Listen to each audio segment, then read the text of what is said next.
Hello welcome to Tej education साथियों। तो छात्रावास अधीक्षक परीक्षा के लिए आज हम कंप्यूटर विषय का 7वां प्रैक्टिस सेट आपको याद करवाने वाले हैं। साथियों, परीक्षा से पहले आपको प्लेलिस्ट के सारे वीडियो देखकर जाना है और विश्वास मानिएगा कंप्यूटर विषय का आपका एक प्रश्न गलत नहीं होगा। तो आइए शुरुआत करते हैं, लेकिन उससे पहले खास जानकारी आपको दे दूं कि आप छात्रावास अधीक्षक परीक्षा के लिए हमारे ब्रह्मास्त्र PDF जरूर लीजिएगा, जिसमें 10,000 से ज़्यादा प्रश्न आपको हम दे रहे हैं और 500 टेस्ट आपको मिल रहे हैं केवल 99 रुपए में। साथियों, हमारा तेज एजुकेशन ऐप जरूर डाउनलोड कर लें। तो आइए शुरुआत करते हैं। सबसे पहला प्रश्न है आपकी स्क्रीन पर कि जावा स्क्रिप्ट सामान्य रूप से इनमें से किसके लिए भाई प्रयोग किया जाता है। बहुत अच्छा प्रश्न है, वेरी वेरी मोस्ट। तो आपको बहुत अच्छे से याद रखना है कि ये इमेज मैनिपुलेशन के लिए भी यूज किया जाता है जावा स्क्रिप्ट। ठीक है, जावा ओके, यह एक लैंग्वेज होती है और वैलिडेशन फॉर्म के लिए भी यूज किया जाता है और कॉन्टेक्ट में डायनेमिक बदलाव के लिए भी भाई ये किया जाता है यूज। कंटेंट, ठीक है, कॉन्टेक्ट नहीं कंटेंट, ओके, जो मटेरियल होता है हमारा, ठीक है, सामग्री जो रहती है। तो इसका विकल्प डी सही है कि इन सभी के लिए जावा स्क्रिप्ट का यूज भाई किया जाता है। अगला प्रश्न है कि कौन पहले कंप्यूटर प्रोग्रामर के तौर पर भाई जाना जाता है। कंप्यूटर का सबसे पहला कंप्यूटर प्रोग्रामर भाई किसे माना जाता है? बिल गेट्स को, या लेडी लवलेस को, या वॉन न्यूमैन को, या चार्ल्स बेबेज को? तो आप याद रखें विकल्प बी इसका सही आंसर है। लेडी लवलेस को साथियों माना जाता है कंप्यूटर का पहला प्रोग्रामर। क्लियर है? अब चलिए प्रश्न क्रमांक 3 है कि पहला इलेक्ट्रॉनिक कंप्यूटर भाई कौन सा था? विकल्प है ENIAC, या मार्क फर्स्ट, या Z3, या फिर ABC। तो आप याद रखिएगा ENIAC पहला इलेक्ट्रॉनिक कंप्यूटर था। ठीक है भाई, विकल्प ए इसका सही जवाब। आगे बढ़ते हैं। देखिएगा प्रश्न है कि एक माइक्रो कंप्यूटर में, किसमें साथियों? एक माइक्रो कंप्यूटर में कम से कम एक इनपुट यूनिट, एक आउटपुट यूनिट, एक माइक्रो प्रोसेसर यूनिट और इसके साथ एक क्या होता है भाई? मेमोरी यूनिट, या प्रिंटर, या नेटवर्क, या स्टेबलाइजर। तो साथियों माइक्रो कंप्यूटर में इनपुट, आउटपुट और माइक्रो प्रोसेसर, इनके अलावा एक मेमोरी यूनिट और होती है। ठीक है, विकल्प ए इसका सही जवाब है। क्लियर? अब चलिए प्रश्न क्रमांक 5 है कि USB का, जी हाँ, USB का फुल फॉर्म क्या होता है? बहुत अच्छा प्रश्न है, तो आपको अच्छे से याद रखना है। USB का फुल फॉर्म होता है यूनिवर्सल सीरियल बस। क्या होता है भाई? यूनिवर्सल सीरियल बस। अब अगला प्रश्न है प्रश्न क्रमांक 6 देखें। तो वे हार्डवेयर कंपोनेंट जो डाटा और अनुदेश प्राप्त करने में सक्षम होते हैं, वे चाहे अस्थायी हो या फिर स्थायी हो, वे क्या कहलाते हैं? ये इनपुट डिवाइस कहलाते हैं, या आउटपुट डिवाइस, या कम्युनिकेशन डिवाइस, या स्टोरेज डिवाइस? तो याद रखिएगा ऐसे हार्डवेयर कंपोनेंट जो डाटा और अनुदेश प्राप्त करने में सक्षम होते हैं, वे या तो स्थायी हो या फिर अस्थायी हो, इन्हें स्टोरेज डिवाइस कहा जाता है। क्या कहा जाता है?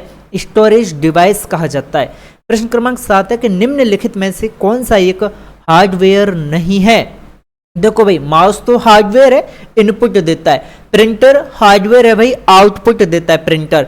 स्कैनर इनपुट देता है, ठीक है, तो ये भी हार्डवेयर। लेकिन इंटरप्रेटर जो है ये हार्डवेयर नहीं होता है। विकल्प सी आंसर है। आगे बढ़ते हैं। प्रश्न क्रमांक 8 देखें कि LCD, स्कैनर और प्रिंटर ये सब के सब कैसे डिवाइस हैं? हार्डवेयर, जी हाँ, हार्डवेयर डिवाइस हैं। ठीक है, आगे बढ़ने की जरूरत ही नहीं। ठीक है, सॉफ्टवेयर है नहीं, ह्यूमन वेयर नहीं है, फर्मवेयर नहीं है। ठीक है, विकल्प ए सही जवाब। आगे बढ़ते हैं कि कंप्यूटर का जो माउस होता है ये किस प्रकार का उपकरण होता है? कंप्यूटर का माउस सॉफ्टवेयर है? ना जी ना। तो इनपुट है? हाँ जी, इनपुट डिवाइस है, इनपुट उपकरण है, इससे हम इनपुट देते हैं। ठीक है, ऊपर भी मैंने बताया था। चलो आगे बढ़ते हैं। प्रश्न है कि निम्नलिखित में से कौन एक मेमोरी का डिवाइस नहीं है? विकल्प है चुंबकीय टैप, या फिर USB, या हार्ड डिस्क, या फ्लॉपी डिस्क। तो आप याद रखिएगा एक मेमोरी डिवाइस नहीं है साथियों चुंबकीय टैप। ठीक है, ये जो है मेमोरी डिवाइस नहीं है। कितने लोग सहमत हैं? अरे भाई USB नहीं है। ठीक है, विकल्प बी इसका आंसर है। काफी सारे लोगों ने तो हाँ कर भी दिया होगा। साथियों चुंबकीय टैप जो है हार्ड डिस्क ही होता है एक तरह का। ठीक है, छोटा हार्ड डिस्क जैसा ही ये होता है। इसमें भी जो है हम डाटा स्टोर करके रख सकते हैं चुंबकीय टैप में। ठीक है, हार्ड डिस्क और फ्लॉपी डिस्क चलेगा। आगे बढ़ते हैं। प्रश्न है 1 किलोबाइट किसके बराबर होता है भाई? 1042 बाइट के, या 10,000 बाइट के, या 1000 बाइट्स के, या फिर 1024 बाइट? जी हाँ, तो 1 KB होता है किसके बराबर भाई, 1 KB 1024 वाइट के, ठीक है। याद रखना KB से बड़ी यूनिट क्या होती है, KB से मिलकर बनता है MB से मिलकर बनता है GB, और GB से मिलकर बनता है TB, ठीक है। और KB किससे मिलकर बनाता है, बाइट से मिलकर बनाता है, ठीक है। वाइट VYT बाइट से बनाता KB, ठीक है। सबसे छोटी यूनिट होगी बाइट BYTE, ठीक है। आगे बढ़ते हैं, निम्नलिखित में से किसमें सबसे ज्यादा स्टोरेज होता है। देखो किलोबाइट का मतलब होता है भाई KB, बताओ किलोबाइट में ज्यादा स्टोरेज होता है या मेगाबाइट मतलब MB, गीगाबाइट मतलब GB, टेराबाइट मतलब TB। तो इसका आंसर है TB, टेराबाइट में सबसे ज्यादा स्टोरेज होता है। आगे बढ़ते हैं, कौन सी एक इनपुट डिवाइस नहीं है, इनपुट OCR या कीबोर्ड या मॉनिटर या फिर MICR। तो आप याद रखिएगा कि दिए गए विकल्पों में इनपुट डिवाइस नहीं है साथियों मॉनिटर। मॉनिटर कैसा आउटपुट डिवाइस होता है, ठीक है। अगला प्रश्न है, इनमें से क्या एक आउटपुट डिवाइस है, तो स्पीकर एक आउटपुट डिवाइस है, ठीक है। माउस MIC कीबोर्ड ये सब इनपुट डिवाइस है। नेक्स्ट प्रश्न है कि एक दी गई समस्या को हल करने की चरणबद्ध प्रक्रिया भाई कौन सी है। तो देखो किसी भी दी गई समस्या को हल करने की जो चरणबद्ध प्रक्रिया होती है ये एल्गोरिथम कहलाती है, ठीक। विकल्प B इसका सही जवाब है। आगे बढ़ते हैं, प्रश्न है कंप्यूटर का मुख्य प्रोसेसर किसके द्वारा संगठित किया जाता है। बहुत अच्छा प्रश्न है, वेरी वेरी मोस्ट। तो आप याद रखिएगा कि कंप्यूटर का मुख्य प्रोसेसर संगठित किया जाता है साथियों मदरबोर्ड के द्वारा, ठीक है। विकल्प A इसका सही जवाब है। आगे बढ़ते हैं, प्रश्न है कि यूटिलिटी सॉफ्टवेयर का एक उदाहरण कौन सा है भाई। यूटिलिटी सॉफ्टवेयर क्या होता है, तो यूटिलिटी सॉफ्टवेयर का उदाहरण है डिस्क डिफ्रैगमेंटर।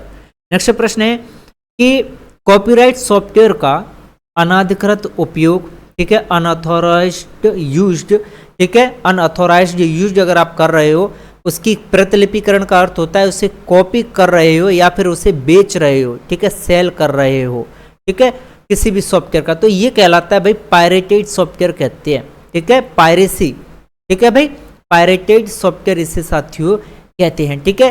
पहले क्या है आपने देखा होगा, पहले CD आती थी, फिल्मों की CD बाजार में, ठीक है, जब इंटरनेट नहीं हुआ करता था, ठीक है, तब CD चलती थी फिल्मों की। तो इनकी कॉपी कर करके ज़्यादा CD बना करके इनको बेचा जाता था CD को, तो उसे कहते थे पायरेसी करना, ठीक है। तो पायरेटेड सॉफ्टवेयर किसी भी चीज़ ओरिजिनल चीज़ की कॉपी करके अगर कोई भी बेचता है ना तो वो है उसकी पायरेसी कहलाती है, ठीक है। आगे बढ़ते हैं, प्रश्न है कि विकल्प पैराग्राफ के बाएं अथवा दाएं मार्जिन से दूरी निर्धारित करता है भाई कौन सा विकल्प। तो आपको याद रखना है ये होता है इंडेंट, ठीक है। विकल्प B सही जवाब। अगला प्रश्न है कि निम्नलिखित में से कौन सी घटना स्लाइड शो में स्लाइड के आड़े नहीं आएगी। बहुत अच्छा प्रश्न, तो आप याद रखें इसका सही जवाब विकल्प C एस्केप कुंजी का दबाना। अगला प्रश्न है कि MS वर्ड में एक बार में आप अगर पूरा डॉक्यूमेंट सिलेक्ट करना चाहते हैं तो कैसे करेंगे। तो भाई कंट्रोल के साथ A को हम प्रेस करेंगे, ठीक। आगे बढ़ते हैं, पिछले किए गए किसी भी कार्य को अगर हमें अनडू करना है, क्या करना है, अनडू करना है, तो उसके लिए हम कौन सी शॉर्टकट कुंजी का भाई यूज करेंगे। तो इसके लिए कंट्रोल के साथ Z प्रेस की जाती है। प्रश्न है कि MS एक्सेल में निम्नलिखित में से कौन सा विकल्प डेटा वैलिडेशन मेन्यू के अंतर्गत वैध नहीं है। अच्छा प्रश्न है, तो आप याद रखें विकल्प A इसका सही जवाब क्लियर डेटा वैलिडेशन, ठीक।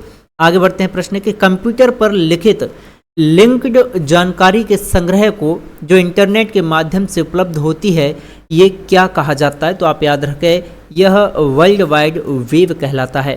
प्रश्न है कि वेबसाइट खोलने के बाद वेब ब्राउजर के द्वारा प्रदर्शित जो पहला पेज होता है, जो पहला पृष्ठ होता है, उसे क्या कहते हैं। तो याद रखें उसे होम पेज कहते हैं। क्या कहते हैं भाई, उसे होम पेज कहते हैं। तो ये पूरा आपका प्रैक्टिस सेट कंप्लीट होता है। आपके 25 में से कितने नंबर आए, क्या स्कोर रहा, कमेंट जरूर करें। और छात्रावास अधीक्षक परीक्षा के लिए ब्रह्मास्त्र PDF आप जरूर लें केवल 99 रुपये में, जिसमें 10,000 से ज़्यादा संभावित प्रश्न आपको मिलेंगे, 500 से ज़्यादा टेस्ट आपको मिलेंगे।